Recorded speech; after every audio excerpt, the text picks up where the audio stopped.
Hi, and welcome back to the channel. Today, we're embarking on a fascinating journey, really, through a sort of pivotal story in history. We're going to be looking at the relationship between Britain and the 13 colonies. It's about exploration, it's about ambition, about rebellion, and about transformation.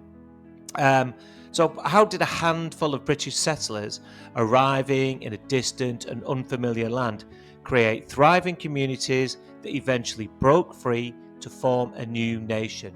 And what lessons can we learn from that?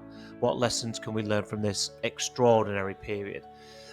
Before we do dive in, though, make sure that you do subscribe at the bottom and hit the notification bell. That way, you don't miss any new videos that are coming out.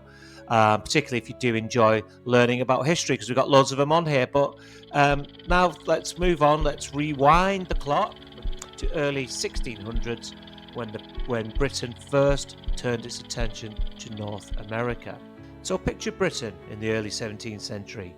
It was a nation eager to expand its influence and compete with powerful rivals like Spain and France. North America seemed like a place full of promise, a vast land with resources, trade potential, and space for new settlements. But Britain wasn't just looking for a new territory, it had some pressing needs at home. You see, economically, the land across the Atlantic offered a chance to grow valuable crops and extract resources like timber and fur. Colonies like these could support Britain's economy while reducing its reliance on trade with other European powers. And with European power heating up, Spain dominating in Central and South America, and France exploring Canada, Britain didn't want to be left behind. Religion was another driving force. Groups like the Puritans, seeking freedom from religious persecution, saw North America as a promised land where they could build communities aligned with their faith. For others, the colonies were a chance to escape crowded cities and scarce jobs back home, offering an opportunity really for a fresh start. So in 1607, Britain made its first permanent step into the New World by founding Jamestown, Virginia. Life in the colonies was anything but easy. Early settlers faced harsh winters, disease, conflict with indigenous people. They'd lived there, after all, for thousands of years. But over time, the colonies began to grow and to take shape, each developing its own unique character. And you could break it down into three regions. In the north, you had New England. In the middle, we had the imaginatively named the Middle Colonies. And in the south, the Southern Colonies. They weren't that creative when they came to naming their regions.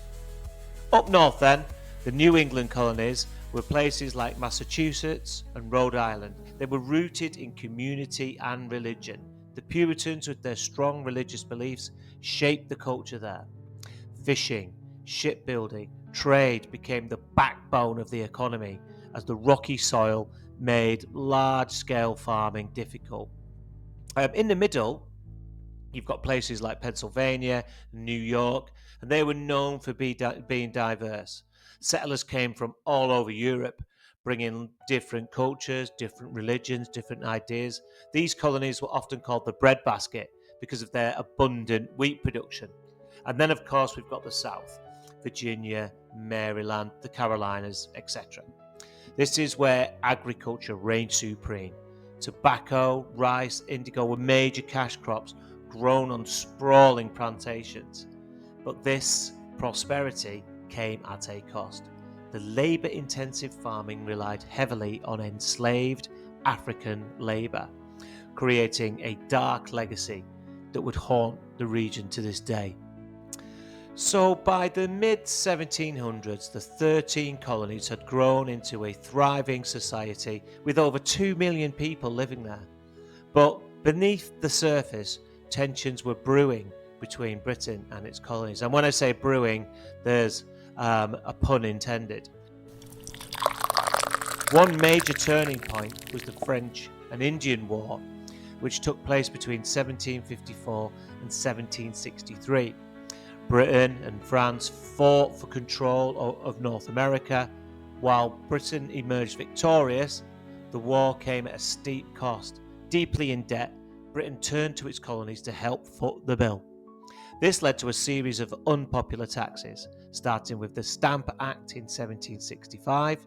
This required colonies to pay for every piece of printed paper they used, from newspapers to legal documents. The colonists protested. They argued they shouldn't be paying tax without representation in British Parliament. This idea, no taxation without representation, became a rallying cry. The situation escalated further with the Boston Tea Party in 1773.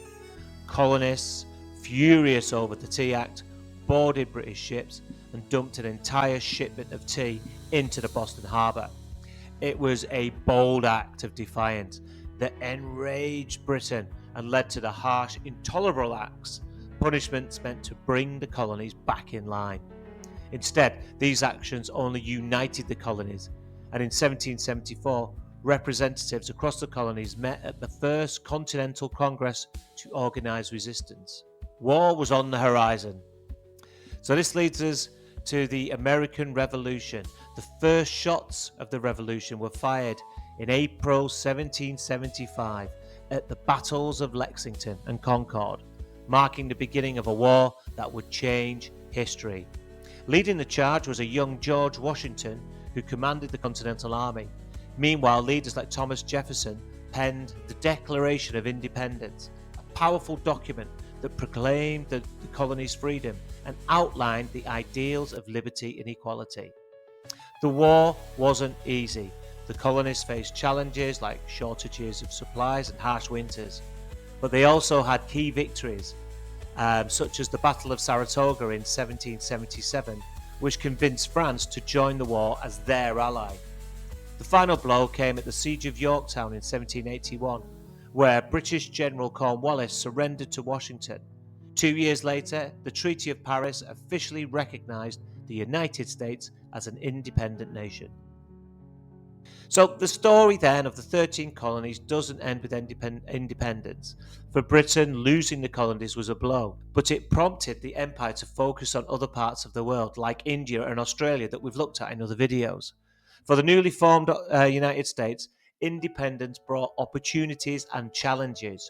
The revolution laid the foundation for a democratic government, but it also raised questions about who truly had the right to freedom, a struggle that would continue for generations. On a global scale, the American Revolution inspired other nations to fight for their rights, from France to Latin America. The story of Britain and the 13 colonies is more than just a tale of rebellion. It's a story of ideas, freedom, representation and self-determination that continue to shape the world. If you enjoyed this journey through history, give the video a like, subscribe to the channel and share your thoughts below in the comments. Thanks for watching, and remember, tune in to our next video.